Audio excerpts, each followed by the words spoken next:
Brother Ahmad Thomson, I'd love to hear from you how your journey to Islam began. Please tell me.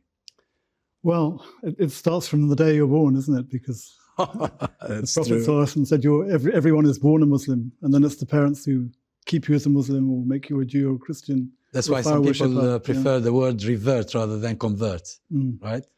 I always think, in a way, I was always Muslim.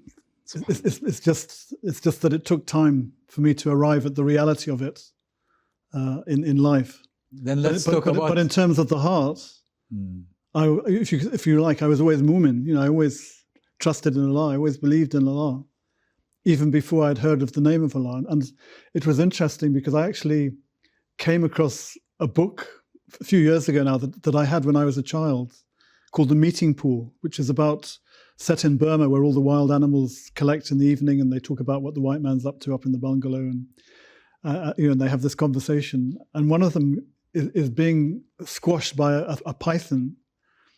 And as he's being squeezed, he says, Subhanallah. And he says, Allahu Akbar. And I heard that story. That story was read to me, but I didn't know what those words meant. And my parents didn't know to explain what they meant. Was it authored by a Muslim? I don't know. I can't remember. But it was only years and years later that I suddenly, when I opened the pages and I saw these words, I thought, wow, I heard Allah's name, when I was very small, in fact, before I could read. Okay, then. The other thing that strikes me, as I think about this is just that ayah, first of all, that no one can bring you to Islam, but it's Allah, even the ones you love, but it's Allah who expands the heart to Islam. That's the reality of it. And one finds that, after you've become Muslim, you want other people that you love to become Muslim, and maybe they won't, because it's not in your hands.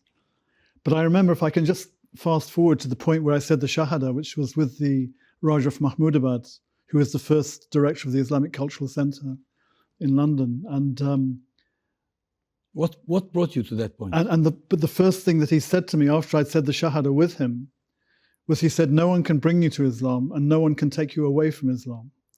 And I kind of realized at that point that although I'd said the Shahada, I really didn't know anything, and I've spent the last 49 years finding out the reality of it. I still haven't come to the end of it. So that Shahada was in the 70s? In the 70s, yeah, 73. 73. Mm. What brought you to that moment? Well, it's a whole life story, in fact, and I was very fortunate because in my childhood, I was born, in the middle of Africa. My father was a district officer then, became a district commissioner, and then... Which country? In Zambia, was then Northern Rhodesia. But I was born in a place called Fort Jemson, which is now called Chipata, in the middle of the bush. And most of my childhood, I was on these outstations in the middle of the bush, surrounded by the natural world. And we were always moving every 3 years. So my life was continual movement, just by accident of birth, in this wonderful part of the creation. And obviously, as a child, you're completely unaware of all the politics of Africa. And for me, it was like a big adventure, and I loved it. And I was just very much of being alive. My parents would say, you don't go out at night. And it wasn't because of people. It was because there were lions out there, and hyenas, and I might get eaten up, So it was there was a bit of danger in the air, you could say. When you were walking in the bush, you had to watch out for snakes. And I remember, when I was about 5, or even less, probably 3, I trod on this puff adder. And fortunately, I had bare feet, so I felt it, and I was off. But if it had bit me, I would have been dead in 5 minutes. It was so. You remained there until when? What age? Until I was 16. Oh. And then I began to go to school in England, which was a terrible shock, because suddenly it was a very small. You would have preferred. World. You would have preferred to have stayed there. I think so. Yes. It was a very wide horizons there, and when I came to England, it was full of fences and walls and rules and regulations and cold weather as well. So. What part did religion play in your life, in that area of life? Well, in Africa, I was brought up. I went to boarding school, and I was brought up as an Anglican Christian, in the middle of the bush, and I enjoyed singing. So I enjoyed singing the hymns, and I used to sing solo in the choir and all of this thing, and I didn't understand the words often. And as I grew older, it was because, in fact, they didn't make sense. You know, that whole 3 in 1 and 1 in 3, you know, ruler of the earth and sea. When you thought about it, it didn't match up with the world that you were experiencing. So very early on, I would ask questions, you know, what's all this about? And then as I got older, I said, well, you know, if we're all equal in the eyes of God, how is it that the white people go to one church and the black people go to another church?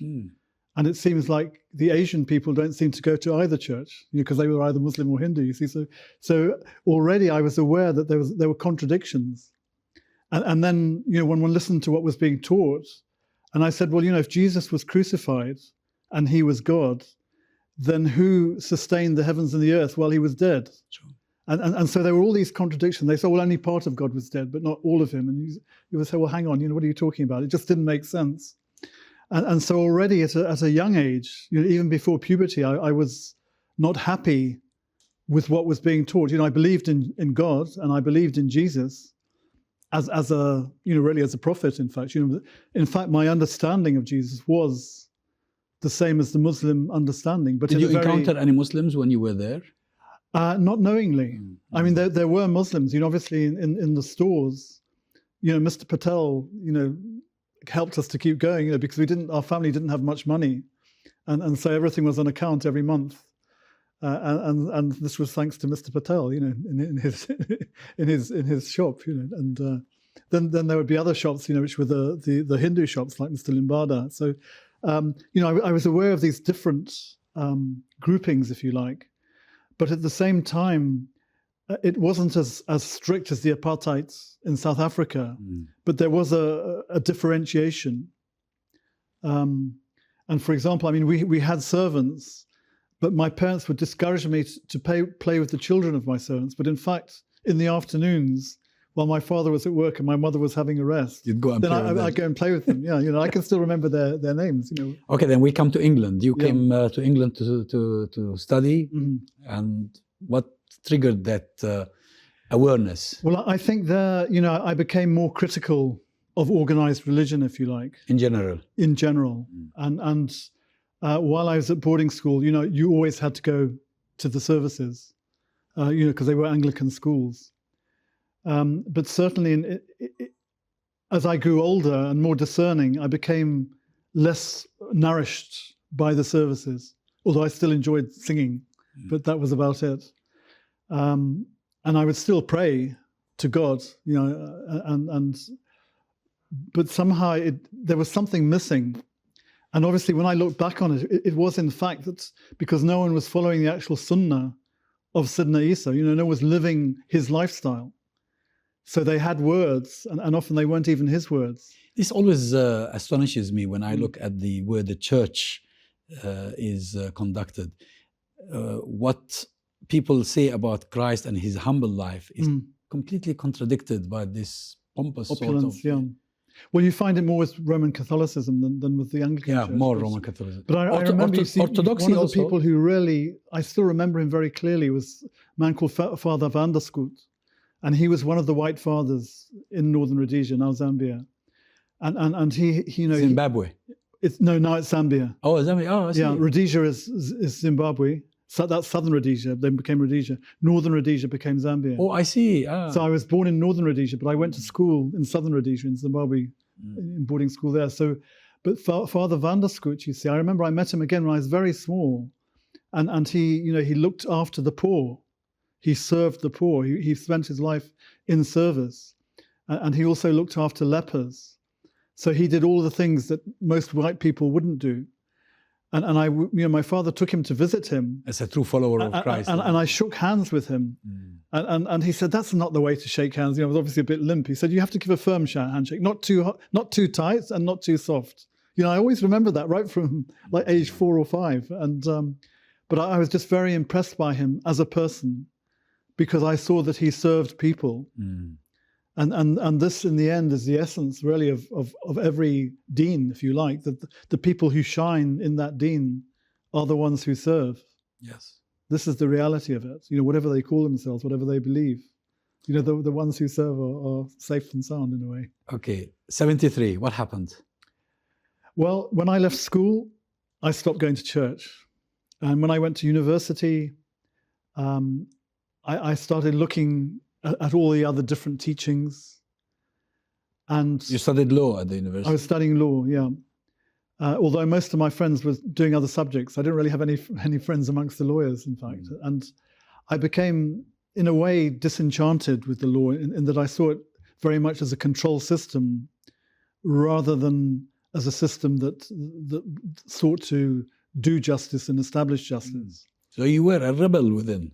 Well, it was a rebellious time. You know, the 60s were a rebellious time, so 60s, 70s. So, you know, I was part of that time.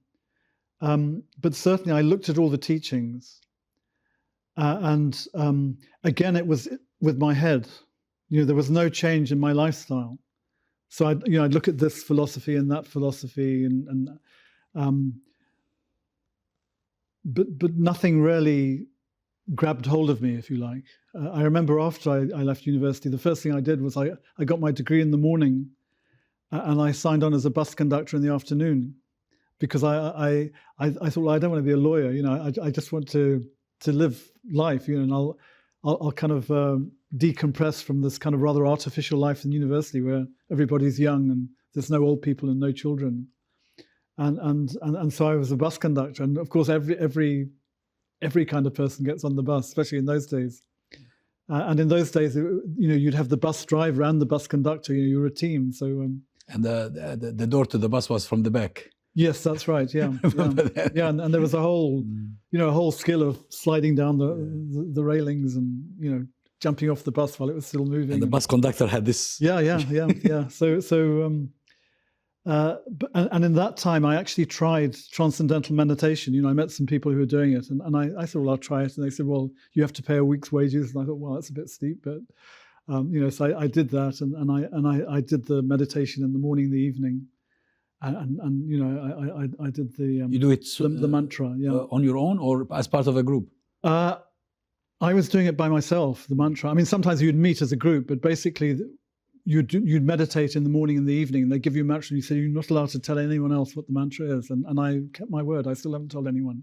Is that part of Hinduism or Buddhism? It's related, yeah. It's related really to Hinduism, you could say.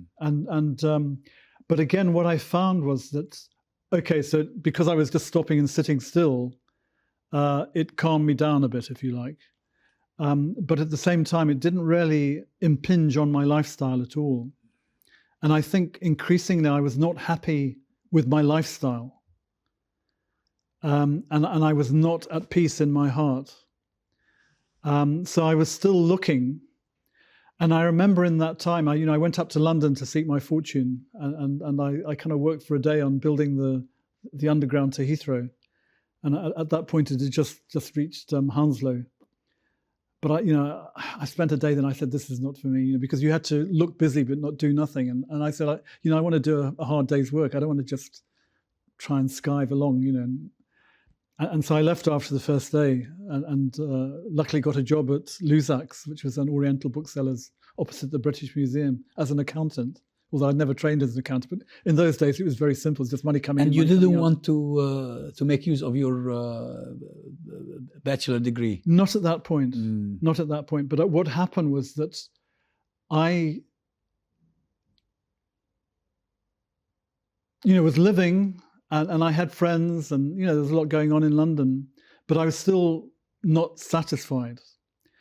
And my sister, who had accepted Islam about 2 or 3 years before, but never tried to kind of persuade me, to follow in her footsteps. But she kept on saying, there's this group of people, you should meet them, they're really interesting. And I said, yeah, well, sure, one day, why not? But I didn't think anything of it. And then she said, well, I've arranged for you to have lunch. One day she said, I've arranged for you to have lunch today with Muqaddam Abdul Qadir, who's the leader of this group. And I said, fine. And lunchtime came, and Muqaddam Abdul Qadir and a man called Abdul Ghaffur rolled up in this very battered car and drove me to Cranks. And on the way there, Muqaddam Abdul Qadir said, what do you want? It's the $99 million question. And I said, well, I'd like to be a really good flamenco guitar player, because that was one of the things that I was doing with flamenco guitar. And I really loved it, and I really wanted to be good at it. And he said, no, what do you really want? He kind of just brushed it aside. You know, most people say, oh, wow, that's amazing. You know, how long have you been playing? But he kind of brushed it aside. And he said, no, what do you really want? And it kind of made me, you know, that famous double take, you know, because no one had kind of returned in that way before. And they said, what do you want? And I paused and I said, well, I'd like to know what's behind everything. And he said, oh, that's much more interesting. And then we had a very interesting lunch. And really, he hardly talked about Islam, but he just talked about the society we were living in. Apparently, your sister had briefed him. Yes, I mean, she had met Ahmad Thomson and the other Fukra with him. You know, they had a zawiya in Maida Vale. She was, in fact, involved with another group, you know, with Martin Lings, Abu Bakr Sirajuddin, you know, which was much more kind of academic, if you like. Yes.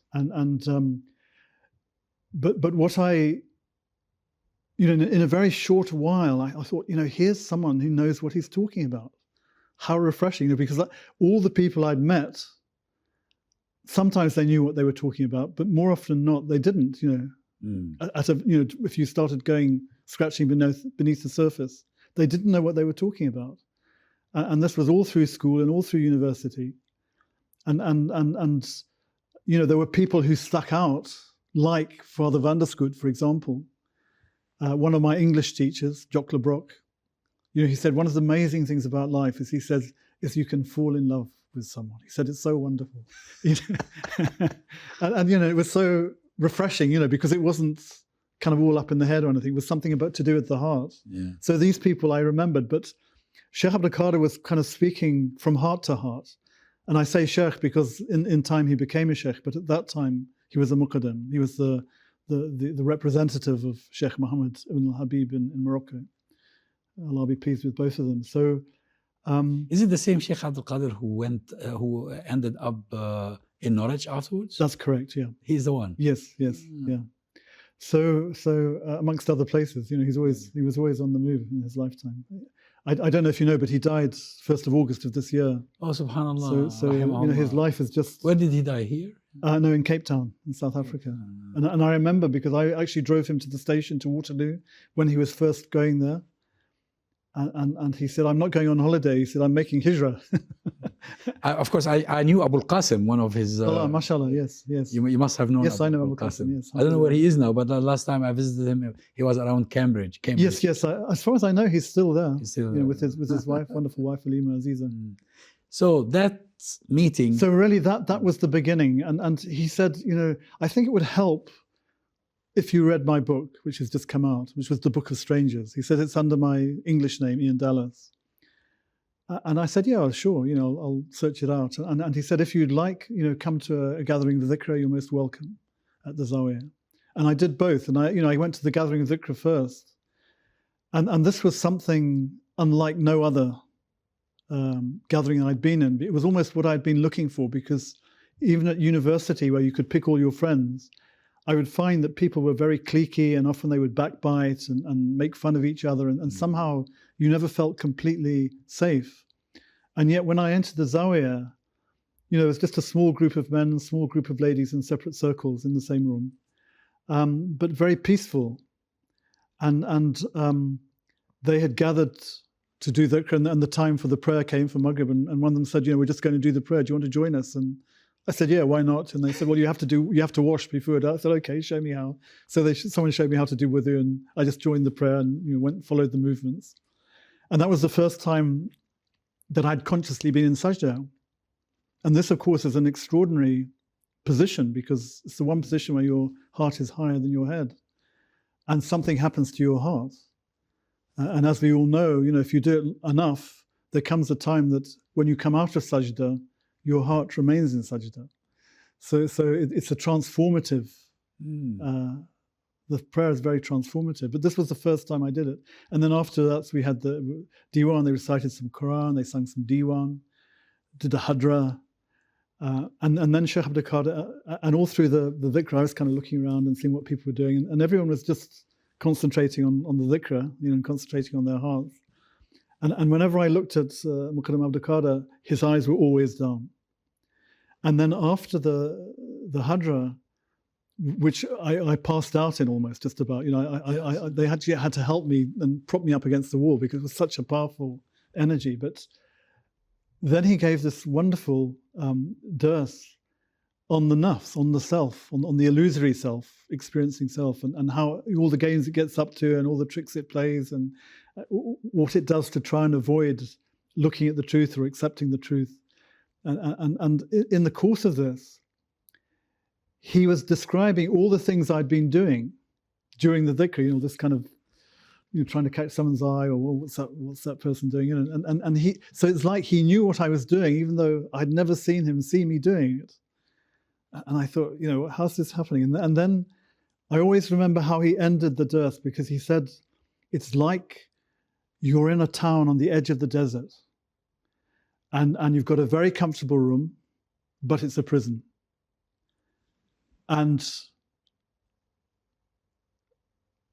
it's all right, it's comfortable. And then suddenly you hear this commotion outside, and you look out of the window, and you see this caravan of camels. They're just about to leave and head out into the desert. And there's, children shouting and dogs barking and, camels making their camel sounds, and all this hustle and bustle of the camel train getting into on the move. And then just at that point, as you're looking out, the leader of the caravan looks up and he says, the caravan's leaving. Are you coming or are you staying? Which one is it? Are you coming or are you staying? And he said, there you are in your comfortable prison. And you have to ask yourself, are you coming or are you staying? And the way it came to me, it was like a direct invitation. We are on a caravan journey. Are you coming with us or are you backing off? So and it was amazing, because it just, literally not long before, probably a few weeks before, I had read this book by Hermann Hesse, Journey to the East, which was about this group of travelers setting out in search of knowledge. And I remember as I read it, and I thought, if only I could be in a group like this, if only I could be in a company like this. And suddenly there I was, so I was confronted with it. And the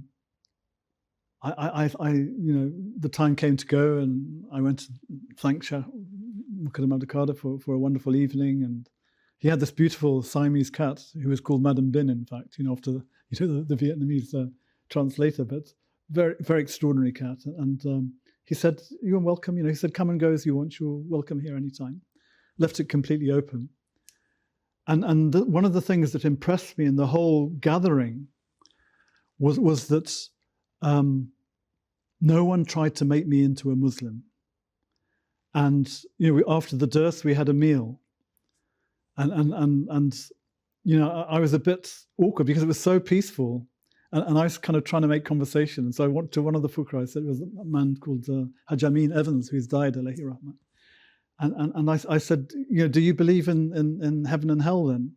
You asked? Yeah, because I think, are they like the Christians kind of thing? And it was a question that was designed, when I look at it now, designed to keep people away, not to kind of really find out. And he kind of saw through it. And he just smiled at me. He said, it's not like that.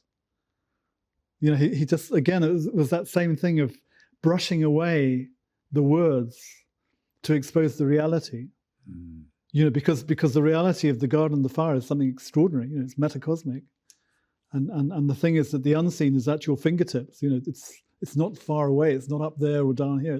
It's where you are, and you see this especially in Ramadan. You see people in the fire and people who are in the garden, especially in the last 10 days. So, that kind of conversation on an information level was just not part of that group, of that gathering. And I was very clear of that. At the same time, I always hesitated before I made any kind of choice or commitment. How long did it take you?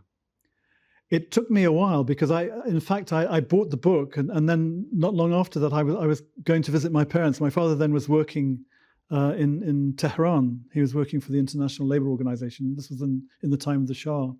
But I took the book with me, and once I started reading it, I thought, wow, what is this? It's an extraordinary book. This is Sheikh Abdul Qadir's book. Yes, The Book of Strangers. I mean, if you haven't read it, read it. And the amazing thing is people either say, wow, what is this book? Other people say, what's all the fuss about? It's very interesting, depending on who they are. But for me, it was one of those few books that made the hair on my neck stand on end. Yes. And in it, he describes a nomad telling this kind of academic to do sajda. And how he experiences that, and so when I read that, I thought, well, what is this? And so I actually, I'd done the prayer, but I remember going out into the desert bit north of Tehran, and finding an isolated spot and actually doing sajda for a long time on your own, on my own, yeah. And again, I was aware that this, this has an effect on the heart. It's not just a physical exercise. So when you got back to London? And so when I got back to London, again, from time to time, I would visit the Fukra, the Zawiya. In fact, one of the Fukra got a job in Luzak, the Oriental bookshops, a man called Abdulmumin Lindsay, alayhi rahmah. He's died as well now. And he was wonderful company. We used to go and have lunch in Russell Square. And he would, talk about wonderful things, about Islam, but not in a kind of missionary style way. And I always remember once there was this man in a robe and turban walking through Russell Square. He was the only, and in those days it was a rare sight to see a man in a robe and turban. And as he went by, he said, he knows what it's all about. So there were all these kind of things pushing me, but at the same time I thought, well, by that time I knew that the Book of Strangers was based on Sheikh Abdul Qadir's experience when he first came to Islam, and it's written as a novel set in the future, although now, 40 years later, 50 years later, a lot of what was then talking about future has now become reality. Oh, so it's as relevant. So it was very insightful, if you could say, and almost prophetic in a way. But I thought, well, I'll go to Morocco and see if the same thing happens to me. Oh, so it was my way of playing for time and having an adventure at the same time. And so I set off. And hitchhiked down through Spain. And what I found was, it was very interesting, because as I was hitchhiking down, I'd meet people coming back from Morocco. And I'd ask them, what's it like in Morocco? And someone said, it's really awful. And other people say, it's the best place I've ever been. The people are so incredible. And everyone had this completely different view of what Morocco was and what the people were like. And I thought they're like, it's like a mirror country. Whoever you are, you see your reflection in it. That visit to Morocco and what happened afterwards, we need to hear a lot more in detail. So I think we will stop here, okay, and continue in the next episode. Bismillah. Inshallah. Okay.